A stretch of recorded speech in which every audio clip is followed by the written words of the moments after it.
The Bitcoin Worldview. The Bitcoin Essays. We all wear glasses, no living person sees the world objectively.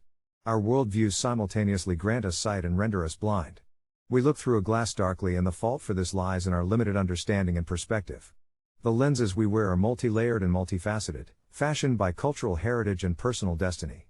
On occasion, whether through voluntary exposure or involuntary stimuli, our worldviews smash against the shock of counterculture. These experiences can be enlightening, traumatic, dumbfounding and perplexing, and they always change us. A worldview is never a static thing, yet the deeper you peer into its foundations, the more immovable it becomes. In this essay, I will explore the Bitcoin worldview. What it is, what it isn't, and most importantly, how it changes the one peering through its prism. By this point, most everyone has at least heard of Bitcoin. At some level, everyone knows it's new, it's technology, and it's changing our world. But for most people, this is where the exploration ends. The cognitive dissonance is too strong, they get confused and ultimately opt out from further exploration. If you're reading this, you're a special breed. So let's set the technology piece aside and gain a deeper understanding into the philosophy, economics, politics, and values that act as the substructure for the technological marvel that is Bitcoin. We'll begin with philosophy and work our way through the list. Philosophy. Everyone is a philosopher. We all have theories on how we got here and what we're supposed to do now that we're here. We think our thoughts are common sense and stand awestruck when others say and do things in the uncommon way. Philosophy can be as elementary as the speechless child forming logical ideas of self-awareness and object permanence, or as lofty as the infamous Greeks whose busts line museums the world over. In Bitcoin there are several key philosophical hallmarks worth examining that provide fundamental concepts for building out the superstructure. 1. Individualism. The idea here is that the individual is the most basic building block of all social organization. Whether it be the nuclear and extended family, the communities of church, school, and local government, our sports teams and businesses, and all the way up to the categorical nation-state. Each of these units is somewhere on the spectrum of a small to massive conglomerate of individuals. The individual is clearly defined and clearly observed. Any action we ascribe to one of the aforementioned conglomerates is but a summation of aligned individual action. In Bitcoin, the individual is treated with the same rights, freedoms, and opportunities as any small or large conglomerate of individuals.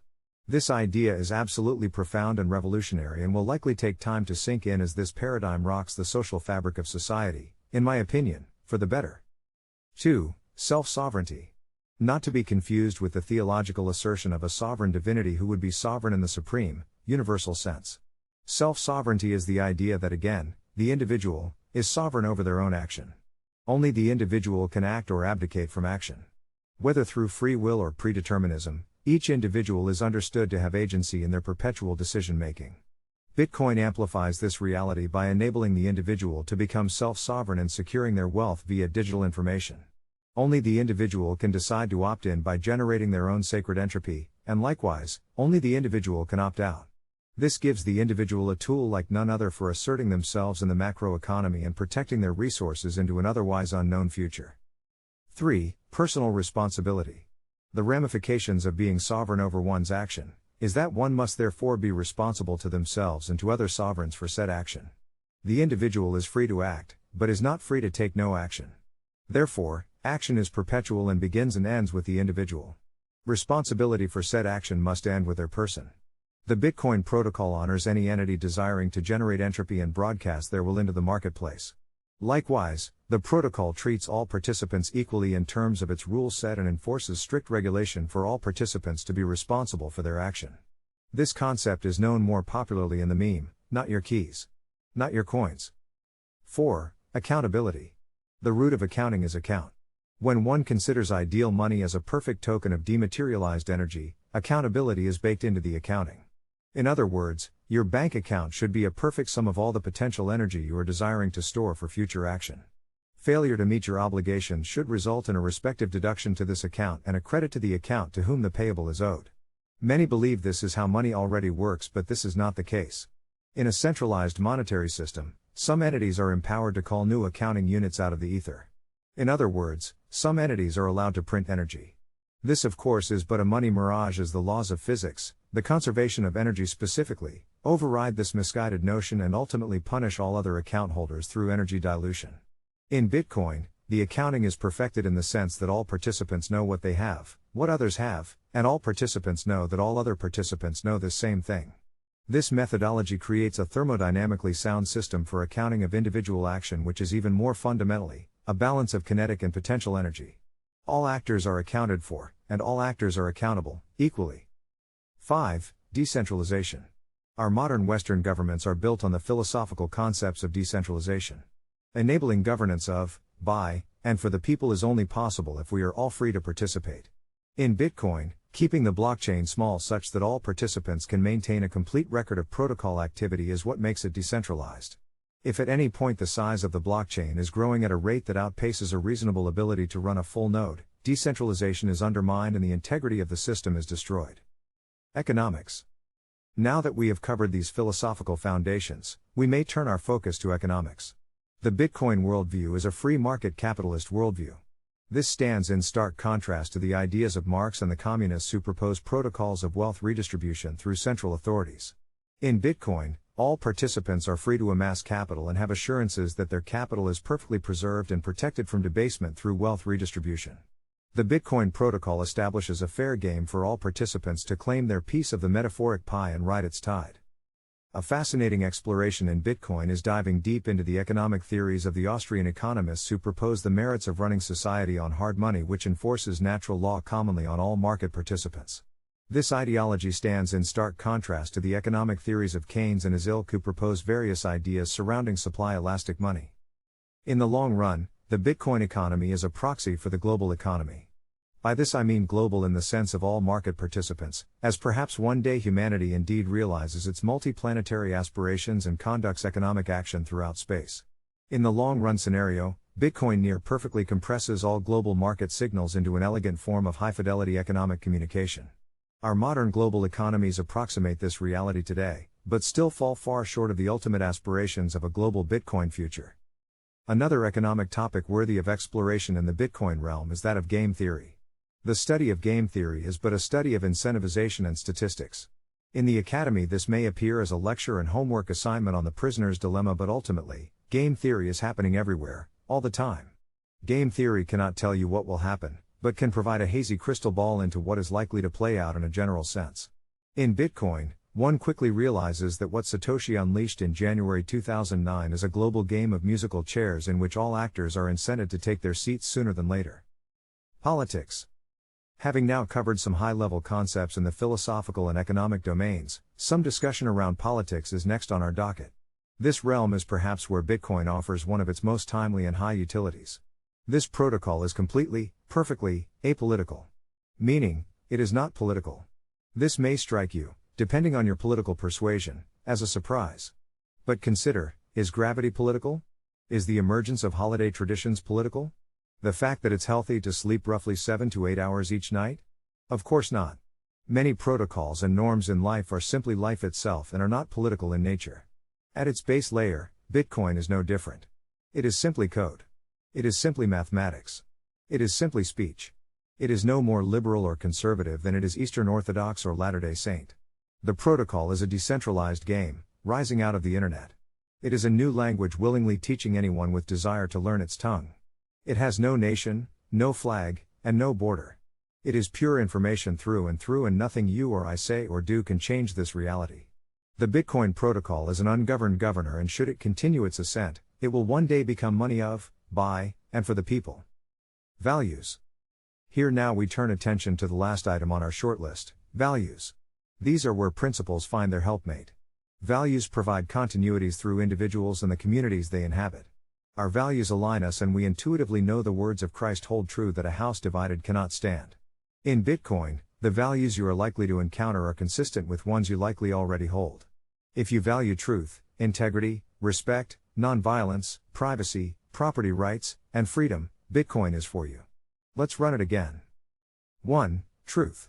How starved we are for this in our world today. Political tension.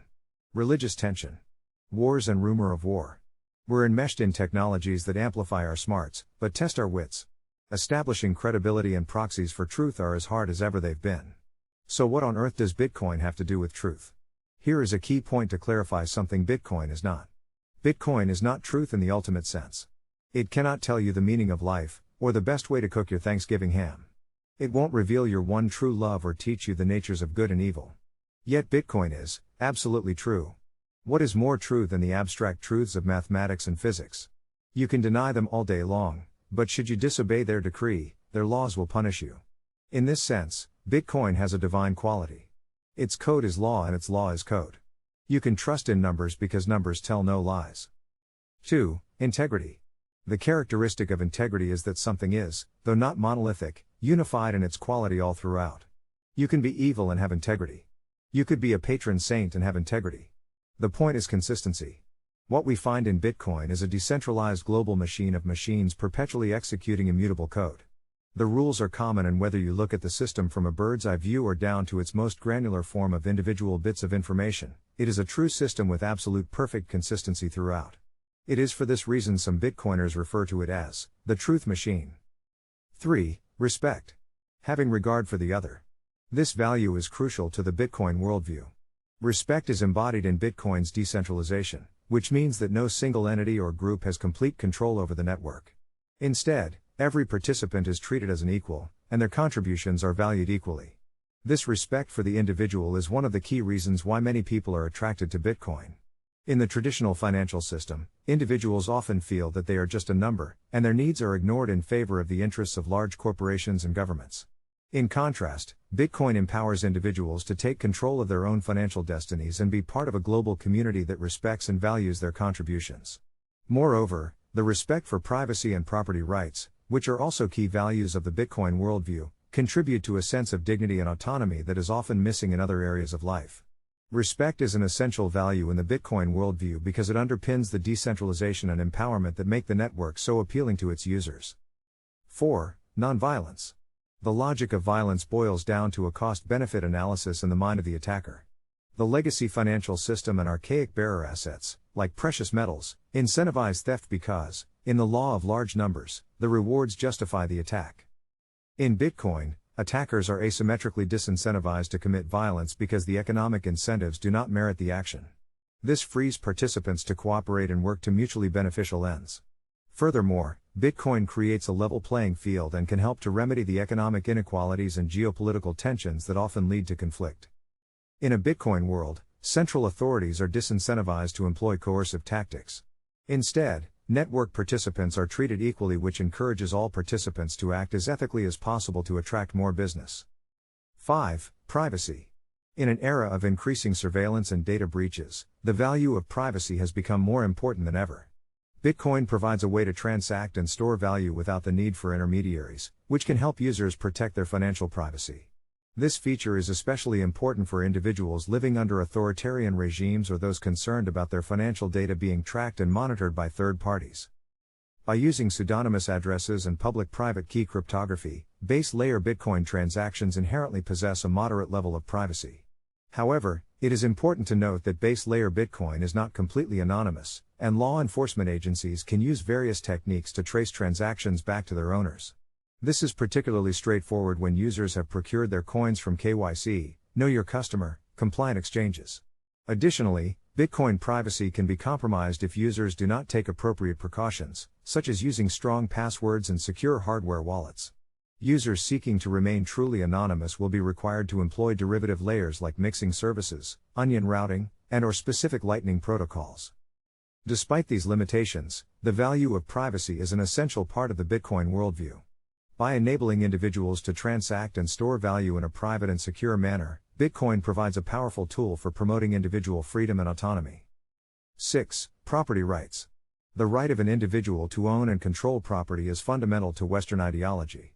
Bitcoin's decentralized and permissionless nature makes it a powerful tool for creating, allocating, and defending property rights, not only for Westerners, but all 8 billion global citizens.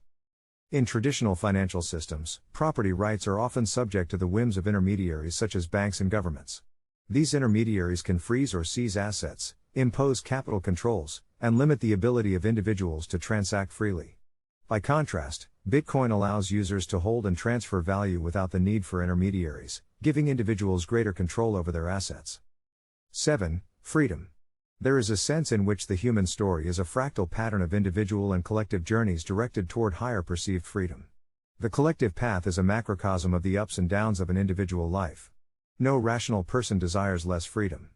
Quite the opposite, the hope of higher freedom for ourselves, or at least for our people, is what gives us hope for the future. This hope is enough to justify extreme sacrifices at every scale, and the stories they generate are maintained to create culture. Freedom is the high aim of Bitcoin. It is at this target the protocol blasts its power on behalf of all who summon its force. Freedom to work, to save, to transact. These basic categories catch all of human action. Removing the freedom of one, obliterates the freedom of the others. This trinity of economic freedom is what Bitcoin was created to propagate and defend. In this way, Bitcoin solves half our problems. Yet freedom remains a complicated matter, and the spiritual component weighs even more heavily than the aforementioned. For that exploration we will require another essay. Conclusion. Having covered the underlying philosophy, economics, politics, and values which together constitute the Bitcoin worldview, we now have a general understanding of the key ethos, motives, and aspirations of the protocol and the users who wield it. There is nothing more potent than an idea whose time has come, and Bitcoin is such an idea. You don't change Bitcoin, Bitcoin changes you. This is Jonathan David Kellogg, writing for Bitcoin Dreaming. These are the Bitcoin Essays.